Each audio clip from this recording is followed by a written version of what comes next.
I was the first Aaron Rodgers, buddy. 2 hours and 45 minutes, baby. They did your boy wrong up in there. Warren Sapp was one of the most absurd, chaotic draft day slides of all time. A leaked background check the night before the draft, which suggested heavy weed and cocaine use, almost derailed a Hall of Fame career. 96.5 sacks and 19 forced fumbles, almost gone, just like that. It's one of the NFL's wildest and best stories. So strap in and find out how this dopehead defensive tackle went from a walking red flag to Defensive Player of the Year, and eventually Super Bowl champion. Sapp's wild story began on the outskirts of Orlando. Growing up in Plymouth, Florida, Warren Sapp was the youngest of 6 children in a single-parent household, but he was never short on confidence that he would make it big. Although he reportedly spent most of his childhood playing marbles, gigging for bullfrogs, and catching catfish, young Warren had always believed that football would make him a millionaire.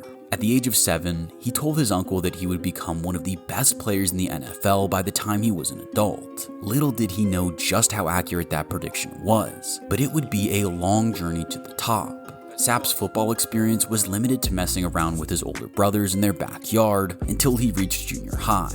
Warren seldom saw the field, and according to one teammate, would roll around in the mud post-game to give the impression that he had played. No such faking was needed by the time Sapp started at Apopka High School. While his talent still needed refining, he began to fill out his massive 6'2", 230-pound frame, emerging as a versatile weapon for the Blue Darters. Not only was he a letterman in basketball and track, but Sapp served as the team's starting punter and linebacker, making the most noise as a safe-handed tight end. His competitiveness won the affection of his coaches, and had plenty of colleges scrambling to earn Sapp's commitment. Florida State and the University of Miami fought down to the wire for one of the country's finest tight ends, with the Hurricanes eventually winning out. After cutting it close with his ACT scores, Warren Sapp made the 250-mile trip south to the 305. He redshirted his first season in Miami as the Hurricanes were crowned national champions. Sapp shot up from 230 to 300 pounds in the process, which complicated the prospect of him seeing the field. 300 pounds at 6'2" is not exactly the optimal build for a tight end, let alone any receiver. But in the process of bulking up, Sapp had retained all of his athleticism and added on some extra power and heft, which gave the Hurricanes defensive line coach an idea that would change the course of football history. Warren Sapp was moved to D-tackle and instantly made waves as a redshirt freshman, notching 40 tackles and 3 sacks in his debut season. He doubled his sack total in his redshirt sophomore campaign while going for 52 total tackles, which saw him named a second-team All-American. Sapp enjoyed a breakout junior season, totaling 85 tackles, 10.5 sacks, and 4 forced fumbles. This saw the Hurricanes' number 76 showered with awards: a unanimous All-American, the Bronco Nagurski Award for the best defensive player in the nation, the Bill Willis Award for the best defensive lineman in the nation, the Lombardi Award for the best lineman of the year, and the University of Miami team MVP. When it came to the combine, Sapp showed out, running a 4.69 40-yard dash, which is not only absurd for his size, but made him the fastest defensive lineman in the class. His measurables checked out. He was a surefire top 5 pick, but there was trouble looming on the horizon.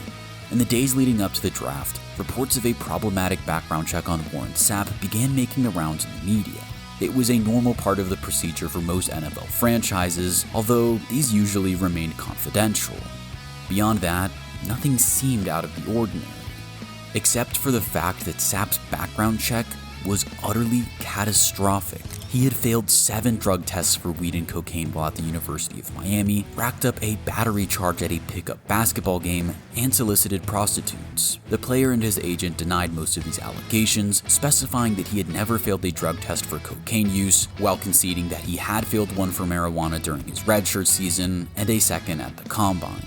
Despite claiming that the prostitution allegations were baseless, irreparable damage had been done to his reputation. Sapp immediately fell out of the top 10 picks and looked like a mid-first rounder at best, despite his elite production and once-in-a-generation set of athletic traits. The NFL eventually came out and corroborated his claims about the drug tests, but it was too little, too late. Warren Sapp fell all the way to the Tampa Bay Buccaneers at 12th overall. Don't let their draft position fool you though, Tampa was an awful team. They had traded back from 7th overall after suffering their 12th straight losing season. Sapp was visibly disinterested in joining the franchise, clearly peeved at having fallen this far in the first place. On the bright side, he was only an hour and a half from home, and now had something to prove to every team that passed on him. Once he put the pads on, Sapp's talent was impossible to deny. He started the first 5 games of the 1995 season at right defensive tackle, tallying 2 sacks in the process. Despite an epic pick-6 against Atlanta, it was a 7-9 campaign for the Bucs, extending their streak to 13 straight losing seasons. At least Sapp was named to the All-Rookie team, proving a disruptive presence at the line of scrimmage, setting him up for a huge leap in year 2. Although 1996 made it 14 straight losing seasons in Tampa, Sapp was making a more tangible impact on games, tripling his sack total to 9, managing 51 total tackles and a forced fumble. In 1997, Tampa would break the streak in style, and Sapp would get the first of 7 straight Pro Bowl nods. The second-team All-Pro earned 10.5 sacks, forced 3 fumbles, and improved to 58 total tackles on a 10-6 season in Tampa, which saw them make the playoffs as a wild card. In his postseason debut against Detroit, Sapp logged a respectable 4 total tackles, before sacking the reigning MVP Brett Favre 3 times in the divisional round. Although it wasn't enough to see the Bucs through to the championship game, this was the beginning of a truly epic rivalry, where Sapp sacked Favre 11 times over the course of their respective careers. Despite a bit of a dip in the 1998 regular season, Sapp downed Favre twice in their game against Green Bay. Although there would be no playoff reunion, as the Bucs finished 8-8. The franchise clearly believed in their former first-round pick though, signing him to a 6-year, $36 million contract extension. With all that money in his pocket, Sapp came roaring back to form in 1999, proving he was worth every penny with a Defensive Player of the Year effort, which solidified his spot as one of the most prolific D tackles of all time. His 12.5 sacks, 41 total tackles, and 4 forced fumbles made him a force to be reckoned with, and earned Tampa its first division title since 1981. In his first home playoff game, Sapp logged a sack and 5 total tackles, but wound up being a non-factor in a snooze fest of an NFC Championship game against the Rams. Despite the disappointment, the team had taken massive strides towards lifting its first Lombardi.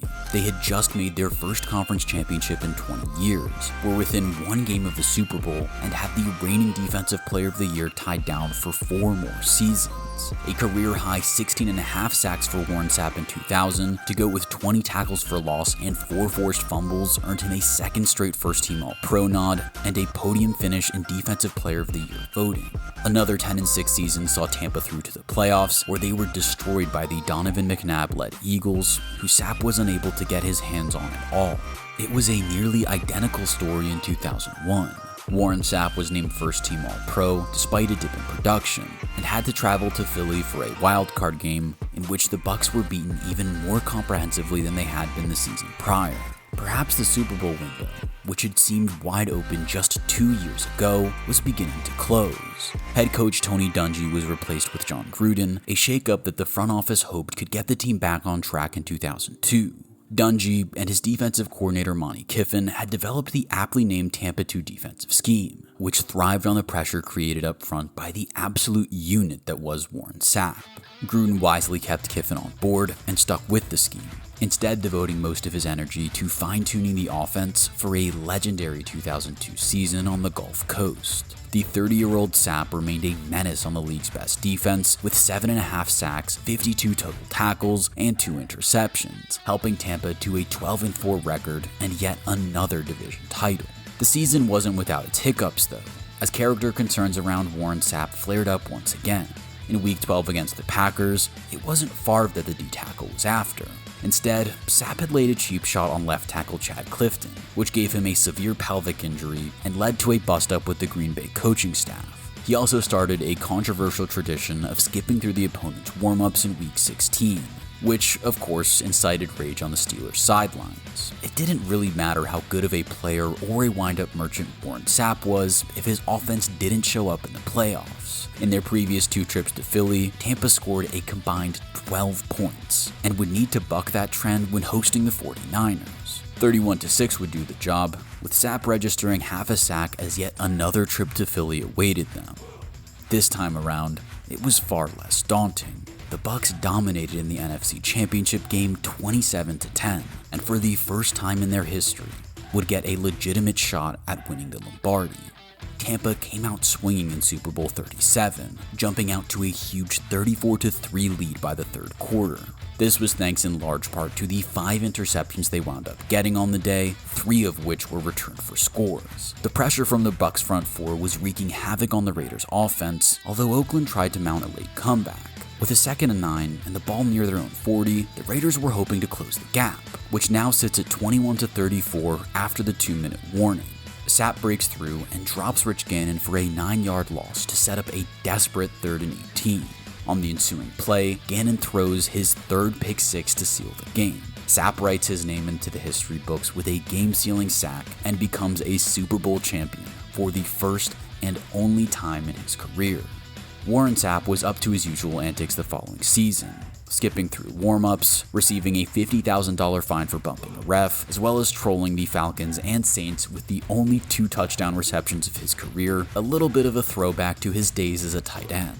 Tampa let the 31-year-old walk in the 2004 offseason when he signed a 7-year, $36.6 million deal with the Raiders. He struggled his first 2 years in Oakland, battling through injury while being moved around the defensive line. He put in one last 10-sack season in 2006, and it was fittingly ejected in the second-to-last game of his career in 2007.